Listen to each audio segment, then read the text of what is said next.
ओंकार आदम जाना लेख अर मेटा ताहे न माना।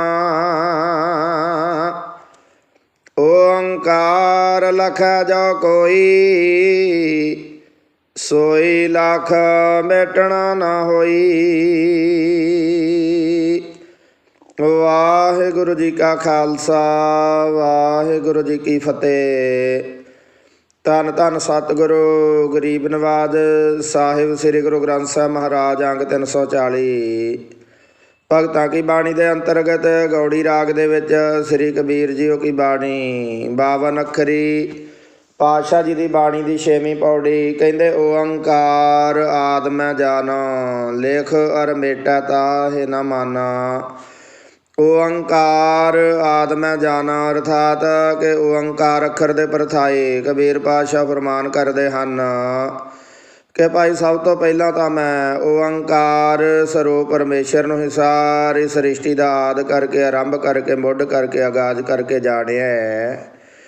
ਔਰ ਰਹੀ ਗੱਲ ਦੂਸਰੇ ਸਾਰੇ ਅੱਖਰਾਂ ਦੀ, ਮਹਾਰਾਜ ਕਹਿੰਦੇ ਲੇਖ ਅਰ ਮੇਟਾ ਤਾਹਿ ਨਾ ਮਾਨਾ ਅਰਥਾਤ ਕਿ ਹੋਰ ਸਾਰੇ ਅੱਖਰ ਜੋ ਪਾਂ ਦੇ ਦੁਆਰਾ ਲਿਖ ਕੇ ਆਪ ਹੀ ਮੇਟ ਦਿੱਤੇ ਜਾਂਦੇ ਹਨ, ਮੈਂ ਉਹਨਾਂ ਦੀ ਮਾਨਤਾ ਨਹੀਂ ਕਰਦਾ। ਕਹਿਣ ਤੋਂ ਭਾਵ ਹੈ ਕਿ ਅਸੀਂ ਕੇਵਲ ਓੰਕਾਰ ਸਰੂਪ ਪਰਮੇਸ਼ਰ ਦੀ ਆਰਾਧਨਾ ਕਰਦੇ ਹਾਂ ਅਤੇ ਜਿਨ੍ਹਾਂ ਨੂੰ ਪੈਦਾ ਕਰਕੇ ਮਾਰ ਦਿੱਤਾ ਜਾਂਦਾ ਹੈ ਅਸੀਂ ਉਹਨਾਂ ਦੀ ਮਾਨਤਾ ਨਹੀਂ ਕਰਦੇ। ਜਿਵੇਂ ਧੰਨ ਗੁਰੂ ਅਮਰਦਾਸ ਮਹਾਰਾਜ ਜੀਆਂ ਦਾ ਫਰਮਾਨ ਹੈ ਨਾ, ਕਹਿੰਦੇ ਸਦਾ ਸਦਾ ਸੋ ਸੇਵੀ ਹੈ ਜੋ ਸਾਮੈ ਰਹਾ ਸਮਾਏ। ਪਾਤਸ਼ਾਹ ਕਹਿੰਦੇ ਅਬਰ ਦੂਜਾ ਕਿਉਂ ਸੇਵੀ ਹੈ ਜੋ ਜੰਮੈ ਤੈ ਮਰ ਜਾਏ। ਪਾਤਸ਼ਾਹ ਕਹਿੰਦੇ ਲੇਖ ਅਰ ਮੇਟੇ ਤਾਹਿ ਨਾ ਮਾਨਾ, ਜਾਂ ਫਿਰ ਜਿਹੜੇ ਜਿਨ੍ਹਾਂ ਦੀ ਡਿਊਟੀ ਕਹਿੰਦੇ ਲਿਖਣ 'ਤੇ ਲਾਈ ਮੇਟਣ 'ਤੇ ਲਾਈ, ਭਾਵ ਜਗਤ ਦੀ ਸਿਰਜਕ ਸ਼ਕਤੀ ਜਿਵੇਂ ਬ੍ਰਹਮਾ ਹੈ ਔਰ ਵਿਨਾਸ਼ਕ ਸ਼ਕਤੀ ਜਿਵੇਂ ਸ਼ਿਵ ਹੈ, ਜਾਂ ਫਿਰ ਸੰਚਾਲਕ ਸ਼ਕਤੀ ਵਿਸ਼ਨੂੰ ਨੂੰ ਕਹਿ ਦਿੱਤਾ ਜਾਂਦਾ। ਪਾਤਸ਼ਾਹ ਕਹਿੰਦਾ ਮੈਂ ਇਹਨਾਂ ਦੀ ਮਾਨਤਾ ਨਹੀਂ ਕਰਦਾ, ਮੈਂ ਤਾਂ ਕੇਵਲ ਮਹਾਸ਼ਕਤੀ ਅਕਾਲ ਦੀ ਆਰਾਧਨਾ ਕਰਦਾ ਹਾਂ। ਮਹਾਰਾਜ ਕਹਿੰਦੇ ਓੰਕਾਰ ਆਦਿ ਮੈਂ ਜਾਣਾ ਲੇਖ ਅਰ ਮੇਟਾ ਤਾਹਿ ਨਾ ਮਾਨਾ। ਜੇਕਰ ਯੋਗ ਹੈ ਕਿ ਚਾਟੜਿਆਂ ਨੂੰ ਅੱਖਰ ਪੜ੍ਹਾਉਣ ਲੱਗਿਆ ਹਰੇਕ ਪਾਂਦਾ ਤਖਤੀ ਵਗੈਰਾ 'ਤੇ ਸਭ ਤੋਂ ਪਹਿਲਾਂ ਸਭ ਤੋਂ ਉੱਪਰ ਓੰਕਾਰ ਸ਼ਬਦ ਲਿਖਿਆ ਕਰਦਾ ਸੀ ਅਤੇ ਫਿਰ ਉਸ ਤੋਂ ਬਾਅਦ ਉਸ ਤੋਂ ਹੇਠਾਂ ਦੂਸਰੇ ਸਾਰੇ ਸ਼ਬਦ ਲਿਖ ਕੇ ਬਾਲਾਂ ਨੂੰ ਪੜ੍ਹਾਇਆ ਕਰਦਾ ਸੀ। ਬਾਲਾਂ ਨੂੰ ਪੜ੍ਹਾਉਂਦਿਆਂ ਹੋਇਆਂ ਦੂਸਰੇ ਸਾਰੇ ਅੱਖਰ ਤਾਂ ਲਿਖ ਕੇ ਮੇਟ ਦਿਆ ਕਰਦਾ ਸੀ, ਪਰੰਤੂ ਜਿਹੜਾ ਸਭ ਤੋਂ ਉੱਪਰ ਸਭ ਤੋਂ ਪਹਿਲਾਂ ਓੰਕਾਰ ਸ਼ਬਦ ਲਿਖਿਆ ਹੁੰਦਾ ਸੀ ਉਹ ਲਿਖਿਆ ਹੀ ਰਹਿੰਦਾ ਸੀ। ਸੋ ਇਸੇ ਕਰਕੇ ਮਹਾਰਾਜ ਇੱਥੇ ਕਹਿ ਰਹੇ ਨੇ ਓੰਕਾਰ ਆਦਿ ਮੈਂ ਜਾਣਾ ਲੇਖ ਅਰ ਮੇਟਾ ਤਾਹਿ ਨਾ ਮਾਨਾ। ਓੰਕਾਰ ਲਖੈ ਜੋ ਕੋਈ ਸੋਈ ਲੱਖ ਮੇਟਣਾ ਨਾ ਹੋਈ। ਓੰਕਾਰ ਲਖੈ ਜੋ ਕੋਈ ਅਰਥਾਤ ਕਿ ਉਸ ਓੰਕਾਰ ਸਰੂਪ ਪਰਮੇਸ਼ਰ ਜੀ ਨੂੰ ਜੇਕਰ ਕੋਈ ਜੀਵ ਕੋਈ ਗੁਰਮੁਖ ਗੁਰੂ ਪਿਆਰਾ ਆਪਣੇ ਅੰਦਰੋਂ ਲਖਣਾ ਅਰਥਾਤ ਵੇਖਣਾ ਜਾਂ ਅਨੁਭਵ ਕਰਨਾ ਕਰੇ ਤਾਂ ਮਹਾਰਾਜ ਕਹਿੰਦੇ ਸੋਈ ਲੱਖ ਮੇਟਣਾ ਨਾ ਹੋਈ। ਅਰਥਾਤ ਕਿ ਉਸ ਓੰਕਾਰ ਸਰੂਪ ਪਰਮੇਸ਼ਰ ਨੂੰ ਲੱਖ ਅਰਥਾਤ ਜਾਣ ਕੇ ਜਾਂ ਅਨੁਭਵ ਕਰਕੇ ਫਿਰ ਉਸ ਜਾਣਨ ਵਾਲੇ ਜੀਵ ਦਾ ਮੇਟਣਾ ਅਰਥਾਤ ਮਰਨਾ ਨਹੀਂ ਹੁੰਦਾ। ਸੋ ਅੱਗੋਂ ਕੱਕਾ ਅੱਖਰ ਦੇ ਪਰਥਾਏ 7ਵੀਂ ਪੌੜੀ 'ਚ ਮਹਾਰਾਜ ਕਿਰਪਾ ਕਰਨ ਲੱਗੇ। ਕਹਿੰਦੇ ਕੱਕਾ ਕਿਰਨ ਕਮਲ ਮਹਿ ਪਾਵਾ ਸਾਸ ਬੇਗਾਸ ਸੰਪਟ ਨਹੀਂ ਆਵਾ। ਅਰਜ ਤਹਾ ਕੁਸਮ ਰਸ ਪਾਵਾ ਕਹਿ ਕਹਾ ਕਹਿ ਕਾ ਸਮਝਾਵਾ। ਸਾਡੇ ਦੁਨਿਆਵੀ ਕਾਇਦਿਆਂ ਵਾਲੇ ਤਾਂ ਕੱਕਾ ਅੱਖਰ ਦੇ ਪਰਥਾਏ ਕਬੂਤਰ ਪੜਵਾਈ ਜਾਂਦੇ ਨੇ। ਮਹਾਰਾਜ ਕਹਿੰਦੇ ਕੱਕਾ ਕਿਰਨ ਕਮਲ ਮੈਂ ਪਾਵਾ ਅਰਥਾਤ ਕਿ ਕੱਕਾ ਅੱਖਰ ਦੇ ਪਰਥਾਏ ਪਾਤਸ਼ਾਹ ਫਰਮਾਨ ਕਰਦੇ ਹਨ ਕਿ ਜਦੋਂ ਕਿਰਨ ਕਮਲ ਮੈਂ ਪਾਵਾ ਅਰਥਾਤ ਕਿ ਗੁਰੂ ਰੂਪੀ ਸੂਰਜ ਦੀਆਂ ਉਪਦੇਸ਼ ਰੂਪੀ ਕਿਰਨਾਂ ਮੇਰੇ ਹਿਰਦੇ ਰੂਪੀ ਕਮਲ ਦੇ ਉੱਪਰ ਪਈਆਂ ਤਾਂ ਮਹਾਰਾਜ ਕਹਿੰਦੇ ਸਾਸ ਬੇਗਾਸ ਸੰਪਟ ਨਹੀਂ ਆਵਾ। ਤਾਂ ਫਿਰ ਮਾਇਆ ਰੂਪੀ ਚੰਦਰਮੇ ਦੇ ਮੋਹ ਰੂਪੀ ਚੱਕਾ ਚੌਂਦ ਦੇ ਵਿੱਚ ਇਹ ਜਿਹੜਾ ਹਿਰਦੇ ਰੂਪੀ ਕਮਲ ਦੀਆਂ ਪੰਖੜੀਆਂ ਮਾਰੀ ਕਹਿੰਦੇ ਬੰਦ ਨਾ ਹੋਈਆਂ। ਜ਼ਿਕਰਯੋਗ ਹੈ ਕਿ ਜਿੱਥੇ ਬਾਹਰੀ ਕਮਲ ਦੀਆਂ ਪੰਖੜੀਆਂ ਸੂਰਜ ਦੀਆਂ ਕਿਰਨਾਂ ਦੇ ਨਾਲ ਖਿੜ ਜਾਂਦੀਆਂ ਹਨ, ਉੱਥੇ ਸੂਰਜ ਢਲਦਿਆਂ ਹੀ ਮਹਾਰਾਜ ਕਹਿੰਦੇ ਬੰਦ ਵੀ ਹੋ ਜਾਂਦੀਆਂ, ਪਰੰਤੂ ਸਾਡੇ ਹਿਰਦੇ ਕਮਲ ਦੀਆਂ ਪੰਖੜੀਆਂ ਜੇਕਰ ਇੱਕ ਵਾਰੀ ਗਿਆਨ ਦੀਆਂ ਰਿਸ਼ਮਾਂ ਦੇ ਨਾਲ ਖਿੜ ਪੈਣ ਤਾਂ ਫਿਰ ਮਾਇਆ ਰੂਪੀ ਚੰਦਰਮੇ ਦੀ ਚਕਾਚੌਂਧ ਦੇ ਵਿੱਚ ਵੀ ਬੰਦ ਨਹੀਂ ਹੁੰਦੀਆਂ। ਸੱਸ ਕਹਿੰਦੇ ਨੇ ਚੰਦਰਮੇ ਨੂੰ, ਮਹਾਰਾਜ ਕਹਿੰਦੇ ਜੇਕਰ ਇੱਕ ਵਾਰੀ ਗੁਰੂ ਰੂਪੀ ਸੂਰਜ ਦੀਆਂ ਗਿਆਨ ਰੂਪੀ ਕਿਰਨਾਂ ਦੇ ਨਾਲ ਮੇਰਾ ਹਿਰਦੇ ਰੂਪੀ ਕਮਲ ਖਿੜ ਪਵੇ ਤਾਂ ਫਿਰ ਭਾਈ ਉਹ ਰਾਤ ਪੈਣ 'ਤੇ ਵੀ ਚੰਦਰਮੇ ਦੀ ਰੌਸ਼ਨੀ ਦੇ ਵਿੱਚ ਵੀ ਮਹਾਰਾਜ ਕਹਿੰਦੇ ਬੰਦ ਨਹੀਂ ਹੁੰਦੀਆਂ। ਇੱਥੇ ਸੱਸ ਤੋਂ ਭਾਵ ਚੰਦਰਮੇ ਤੋਂ ਭਾਵ ਮਾਇਆ ਹੈ, ਪਰ ਚੰਦਰਮੇ ਦੇ ਚਾਨਣੇ ਤੋਂ ਭਾਵ ਮਾਇਆ ਦੀ ਚਕਾਚੌਂਧ ਹੈ, ਮਾਇਆ ਦਾ ਮੋਹ ਹੈ। ਮਾਇਆ ਦੇ ਮੋਹ 'ਚ ਵੀ ਫਿਰ ਹਿਰਦੇ ਕੋਲ ਜਿਹੜਾ ਉਹ ਮੁਰਝਾਉਂਦਾ ਨਹੀਂ। ਮਹਾਰਾਜ ਕਹਿੰਦੇ ਅਰਜੈ ਤਹਾ ਕੁਸਮ ਰਸ ਪਾਵਾ, ਕਹਿ ਕਹਾ ਕਹਿ ਕਾ ਸਮਝਾਵਾ।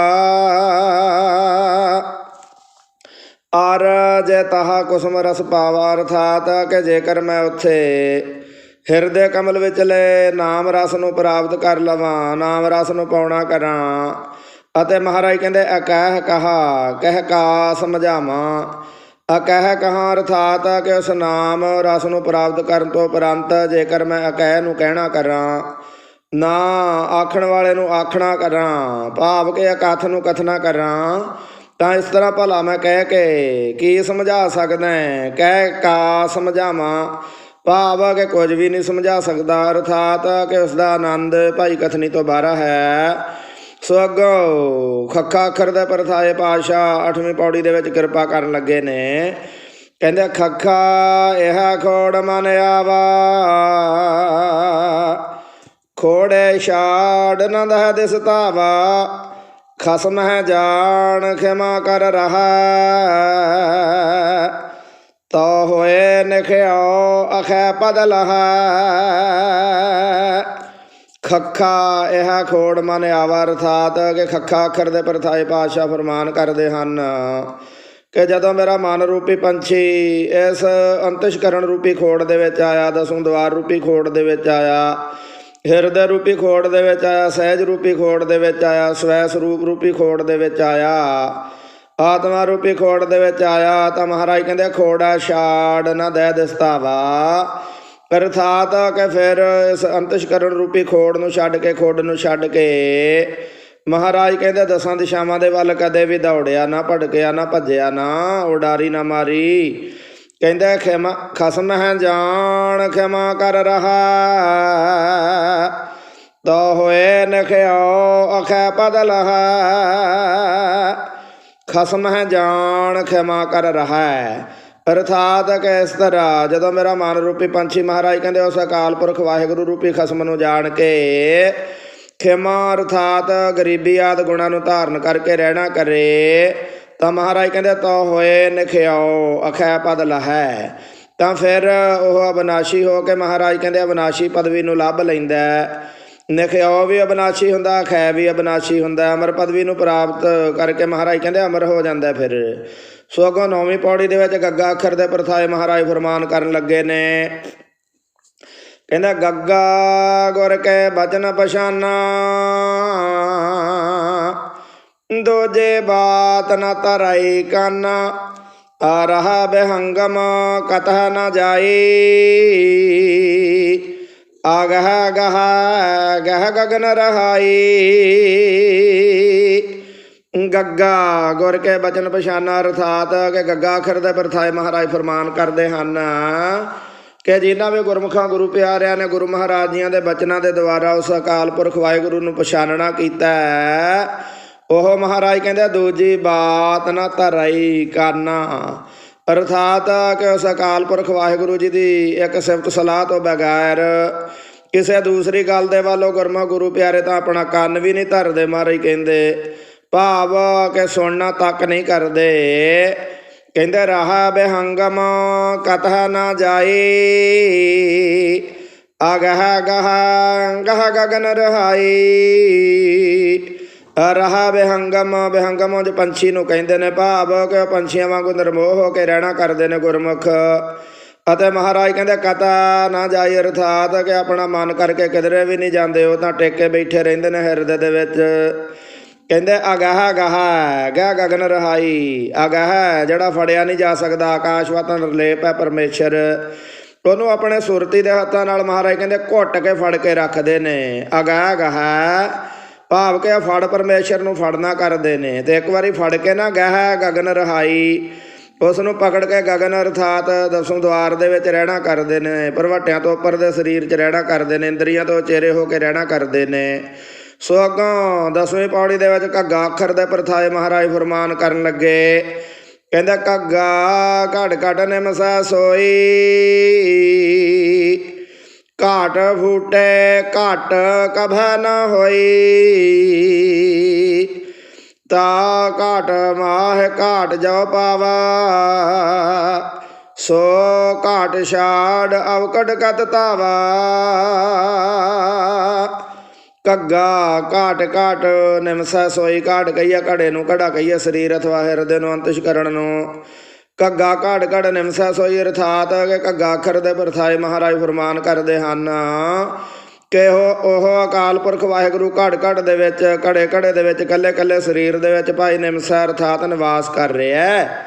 ਅਤੇ ਮਹਾਰਾਜ ਕਹਿੰਦੇ ਘਾਟ ਫੂਟੇ ਘਾਟ ਕਭੈ ਨਾ ਹੋਈ। ਪਹਿਲਾ ਘਾਟ ਘੜੇ ਦੇ ਲਈ ਹੈ, ਦੂਸਰਾ ਘਾਟ ਕੰਮ ਦੇ ਲਈ ਹੈ, ਥੋੜ੍ਹੇ ਦੇ ਲਈ ਹੈ। ਘਾਟ ਫੂਟਾ ਅਰਥਾਤ ਕਿ ਜਦੋਂ ਸਰੀਰ ਰੂਪੀ ਘੜਾ ਫੁੱਟ ਵੀ ਜਾਂਦਾ ਨਾ, ਸਰੀਰ ਦਾ ਵਿਨਾਸ਼ ਵੀ ਹੋ ਜਾਂਦਾ, ਦੇਹੀ ਮਰ ਵੀ ਜਾਂਦੀ ਹੈ, ਬਿਨਸ ਜਾਂਦੀ ਹੈ। ਤਾਂ ਮਹਾਰਾਜ ਕਹਿੰਦੇ ਘਟ ਕਭੈ ਨਾ ਹੋਈ। ਤਾਂ ਉਹ ਅਕਾਲ ਪੁਰਖ ਵਾਹਿਗੁਰੂ ਜਿਹੜਾ ਇਸ ਦੇਹੀ ਦੇ ਵਿੱਚ ਵਸਦਾ, ਉਹ ਕਦੇ ਵੀ ਘੱਟ ਨਹੀਂ ਹੁੰਦਾ, ਥੋੜ੍ਹਾ ਨਹੀਂ ਹੁੰਦਾ, ਕੰਮ ਨਹੀਂ ਹੁੰਦਾ। ਮਹਾਰਾਜ ਕਹਿੰਦੇ ਤਾ ਘਟ ਮਾਹ ਘਾਟ ਜੋ ਪਾਵਾ, ਸੋ ਘਟ ਛਾੜ ਅਵਕਤ ਕਤ ਧਾਵਾ। ਤਾ ਘਟ ਮਾਹ ਅਰਥਾਤ ਕਿ ਇਸ ਨਾਸ਼ਵੰਤ ਸਰੀਰ ਰੂਪੀ ਘੜੇ ਦੇ ਅੰਦਰ ਘਾਟ ਜੋ ਪਾਵਾ ਅਰਥਾਤ ਕਿ ਜੇਕਰ ਮੈਂ ਹਿਰਦੇ ਰੂਪੀ ਘਾਟ ਅਥਵਾ ਪੱਤਣ ਨੂੰ ਪਾ ਲਵਾਂ, ਦਸੋਂ ਦੁਆਰ ਰੂਪੀ ਘਾਟ ਨੂੰ, ਪਰਮਾਰਥ ਦੇ ਰਾਹ ਰੂਪੀ ਘਾਟ ਨੂੰ। ਘਾਟ ਉਹ ਜਾਂ ਪੱਤਣ ਨੂੰ ਕਹਿੰਦੇ ਨੇ ਜਿੱਥੇ ਆ ਕੇ ਬੇੜੀਆਂ ਲੱਗਦੀਆਂ ਜਾਂ ਪਾਣੀ ਭਰਨ ਲਈ ਰਸਤਾ ਬਣਾਇਆ ਹੁੰਦਾ ਸੀ ਲੋਕਾਂ ਨੇ ਨਦੀ ਜਾਂ ਦਰਿਆ ਦੇ ਵਿੱਚੋਂ, ਉਹਨੂੰ ਘਾਟ ਕਹਿੰਦੇ ਨੇ। ਮਹਾਰਾਜ ਕਹਿੰਦੇ ਸੋ ਘਾਟ ਛਾੜ ਅਵਕਤ ਅਵ ਘਾਟ ਕਤ ਧਾਵਾ। ਤਾਂ ਫਿਰ ਉਸ ਆਤਮਕ ਆਨੰਦ ਰੂਪੀ ਘਾਟ ਨੂੰ ਛੱਡ ਕੇ, ਪੱਤਣ ਨੂੰ ਛੱਡ ਕੇ, ਕਰਮਾਂ ਕਾਂਡਾਂ ਵਾਲੇ ਦੁੱਖਦਾਈ ਤੇ ਵਿਖੜੇ ਪੈਂਡਿਆਂ ਤੇ ਕਾਹਦੇ ਲਈ ਧੌਂਦਾ ਫਿਰਾਂ, ਅਵਕਟ ਦੇ ਉੱਤੇ ਕਾਹਦੇ ਲਈ ਧੌਂਦਾ ਫਿਰਾਂ, ਭਾਵ ਕਿ ਕਦੇ ਵੀ ਨਾ ਜਾਵਾਂ। ਸੋ ਅੱਗੋਂ 11ਵੀਂ ਪੌੜੀ ਦੇ ਵਿੱਚ ਗੰਗਾ ਅੱਖਰ ਦੇ ਪ੍ਰਥਾਏ ਮਹਾਰਾਜ ਕਿਰਪਾ ਕਰਨ ਲੱਗੇ। ਸਾਡੇ ਕਾਇਦਿਆਂ ਦੇ ਵਿੱਚ ਤੇ ਗੰਗਾ ਖਾਲੀ ਦੱਸ ਦਿੱਤਾ ਜਾਂਦਾ, ਪਰ ਮਹਾਰਾਜ ਗੰਗਾ ਅੱਖਰ ਦੇ ਪ੍ਰਥਾਏ ਵੀ ਗਿਆਨ ਦੇਣਗੇ ਸਾਨੂੰ। ਕਹਿੰਦੇ ਗੰਗਾ ਨਿਗ੍ਰਹ ਸਨੇਹ ਕਰ ਨਿਰਵਾਰੋ ਸੰਦੇਹ, ਨਾਹੀ ਦੇਖ ਨ ਭਾਜੀਆ ਪਰਮ ਸਿਆਨਪ ਇਹ। ਗੰਗਾ ਨਿਗ੍ਰਹ ਸਨੇਹ ਕਰ, ਨਿਗ੍ਰਹ ਕਹਿੰਦੇ ਨੇ ਇੰਦਰੀਆਂ ਨੂੰ ਰੋਕਣ ਦੀ ਕਿਰਿਆ ਜਿਹੜੀ ਹੁੰਦੀ ਹੈ ਨਾ, ਇੰਦਰੀਆਂ ਨੂੰ ਕਾਬੂ ਕਰਨ ਦੀ ਕਿਰਿਆ, ਉਹਨੂੰ ਨਿਗ੍ਰਹ ਕਹਿੰਦੇ ਨੇ। ਗੰਗਾ ਨਿਗ੍ਰਹ ਸਨੇਹ ਕਰ ਅਰਥਾਤ ਕਿ ਗੰਗਾ ਅੱਖਰ ਦੇ ਪ੍ਰਥਾਏ ਮਹਾਰਾਜ ਫਰਮਾਨ ਕਰਦੇ ਹਨ ਕਿ ਆ ਜੀਵ ਤੂੰ ਨਿਗ੍ਰਹ ਅਰਥਾਤ ਇੰਦਰੀਆਂ ਨੂੰ ਰੋਕਣ ਵਾਲੀ ਕਿਰਿਆ ਦੇ ਨਾਲ ਸਨੇਹ ਕਰ ਅਰਥਾਤ ਪ੍ਰੀਤ ਕਰਨੀ ਕਰ, ਪਿਆਰ ਕਰਨਾ ਕਰ, ਅਥਵਾ ਇੰਦਰੀਆਂ ਨੂੰ ਕਾਬੂ ਕਰਕੇ ਪ੍ਰਭੂ ਦੇ ਨਾਲ ਪ੍ਰੀਤ ਬਣਾਉਣੀ ਕਰ ਆਪਣੀ। ਨਿਰਵਾਰ ਸੰਦੇਹ, ਅਤੇ ਇਸ ਤਰੀਕੇ ਨਾਲ ਤੂੰ ਆਪਣੇ ਅੰਦਰ ਦੇ ਸੰਦੇਹ ਨੂੰ ਨਿਵਾਰ ਲੈ, ਭਾਵ ਕਿ ਸ਼ੱਕ ਸ਼ੁਭਾ ਨੂੰ ਦੂਰ ਕਰ ਲੈ, ਸ਼ੰਕੇ ਨੂੰ ਕੱਢ ਲੈ, ਸੰਸਾ ਦੁਬਿਧਾ ਕੱਢ ਲੈ ਆਪਣੇ ਅੰਦਰ। ਮਹਾਰਾਜ ਕਹਿੰਦਾ ਨਾਹੀ ਦੇਖ ਨ ਭਾਜੀਆ ਪਰਮ ਸਿਆਨਪ ਇਹ, ਨਾਹੀ ਦੇਖ ਨਾ ਭਾਜੀਆ ਅਰਥਾਤ ਕਿ ਇਹ ਗੱਲ ਵੇਖ ਕੇ ਕਦੇ ਵੀ ਮੈਦਾਨ ਛੱਡ ਕੇ ਨਾ ਭੱਜੀਏ ਕਿ ਅਸੀਂ ਇਸ ਕਠਿਨ ਕਾਰਜ ਨੂੰ ਕਦੇ ਵੀ ਨਹੀਂ ਕਰ ਸਕਦੇ। ਔਰ ਮਹਾਰਾਜ ਕਹਿੰਦੇ ਪਰਮ ਸਿਆਣਪ ਇਹ ਅਰਥਾਤ ਕਿ ਦੁਨੀਆ ਦੀ ਸਭ ਤੋਂ ਵੱਡੀ ਸਿਆਣਪ ਇਹੀ ਹੈ ਕਿ ਦ੍ਰਿੜਤਾ ਸਹਿਤ ਆਪਣੇ ਮਨ ਨੂੰ ਮਾਰ ਕੇ ਇੰਦਰੀਆਂ ਨੂੰ ਕਾਬੂ ਕਰਨ ਵਾਲੇ ਕਾਰਜ ਦੇ ਵਿੱਚ ਲੱਗੇ ਹੀ ਰਹੀਏ। ਇਹ ਗੱਲ ਵੇਖ ਕੇ ਭੱਜ ਨਾ ਜਾਈਏ ਕਿ ਅਸੀਂ ਤਾਂ ਕਾਰਜ ਕਰ ਹੀ ਨਹੀਂ ਸਕਦੇ। ਸਭ ਤੋਂ ਵੱਡੀ ਸਿਆਣਪ ਭਾਈ ਇਹੀ ਹੈ। ਸੋ ਇਹ ਸਨ ਕਬੀਰ ਜੀ ਦੀ ਰਚਨਾ 52 ਅੱਖਰੀ ਦੀਆਂ ਗੰਗਾ ਅੱਖਰ ਤੱਕ ਪਹਿਲੀਆਂ 11 ਪੌੜੀਆਂ। ਸੋ ਅੱਗੋਂ ਵੀ ਕਬੀਰ ਜੀ ਦੀ ਬਾਣੀ ਜਾਰੀ ਰਹੇਗੀ। ਮਹਾਰਾਜ ਕਹਿੰਦੇ ਗੰਗਾ ਨਿਗ੍ਰਹ ਸਨੇਹ ਕਰ ਨਿਰਵਾਰੋ ਸੰਦੇਹ, ਨਾਹੀ ਦੇਖ ਨ ਭਾਜੀਐ ਪਰਮ ਸਿਆਨਪ ਇਹ। ਵਾਹਿਗੁਰੂ ਜੀ ਕਾ ਖਾਲਸਾ ਵਾਹਿਗੁਰੂ ਜੀ ਕੀ ਫਤਿਹ।